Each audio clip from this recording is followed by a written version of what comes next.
ёстой дэд дарга болно гэж би зүүдлээгүй. Монгол хэлээр бол унган гэж ярьдаг.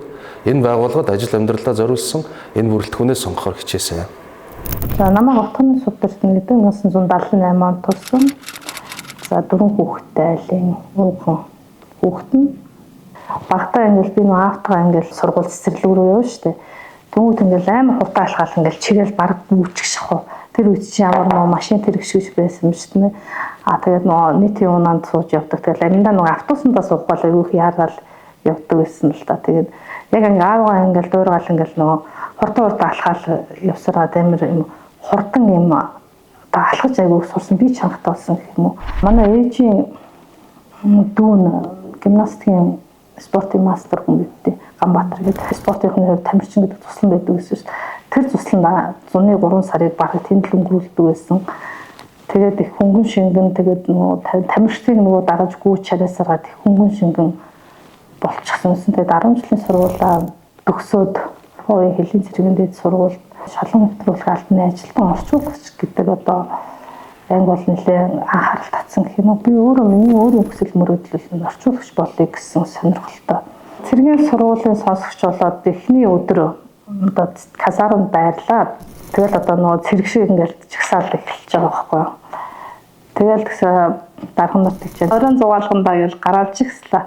Тэгэхээр за гэртээ харих юм байна да гэж бодсон чинь нөө сургуулийн жагсаалын талбайд тойруулаад дуулуулаад алхуулчдаг.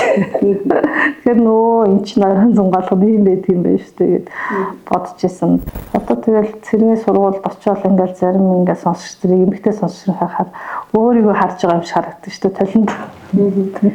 Хэл хамгаалах байгууллагад 25 дахь жилдээ ажиллаж байна. Бас шантрах үе болнэх байгаагүй.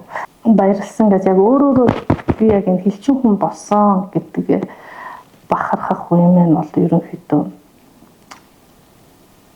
саяхнаас юм да. Саяхнаас цэргийн амьдралын тогоонд чанагдаад явж байгаа эмэгтэй хүний хувьд бас уян хатан бодлогыг бариад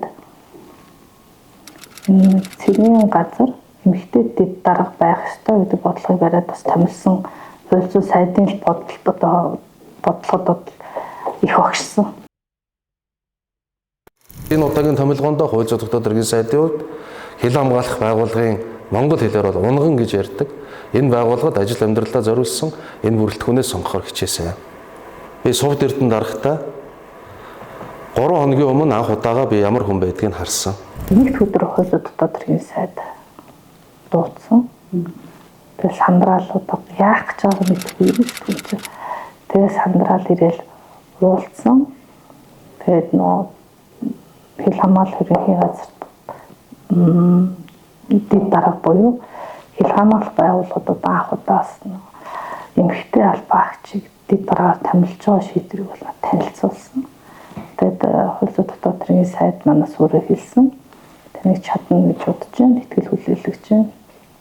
Тэгээд хичээж ажиллалаарай гэж хэлсэн. Тэгээд энэ олон жилийн хугацаанд хэл хамгаалах байгууллагад ажиллахад одоо надад хүлээлгэж хамгийн том хариуцлага маань юм болов гэж бодсон. Тэгээд хууль сахиулах байгууллагын албан хаагчдаас, хууль зүйн тогтоох даргын яамны харийн агентлагуудаас, цагдаагийн ерөнхий газрын дэд даргын дараа томилогдож байгаа төрийн цэргийн хамгийн том гэж хэлж болох байгууллагын дэд даргаар томилогдож байгаа Сувд Эрдэнэ даргад цаашдаа төрийн цэргийн болоод хууль сахиулах байгууллагад өөрийнхөө ажил амьдралыг зориулаад явж байгаа өргөсөн тангарахтай үнчээр зүтгэж явж байгаа олон бүсгүйчүүдийн өмнө хариуцлага хүлээх үлгэр жишээ болох амаргүй бөгөөд нэр хүндтэй үүрэг оногдож байгаа гэдгийг би бас онцолж хэлье.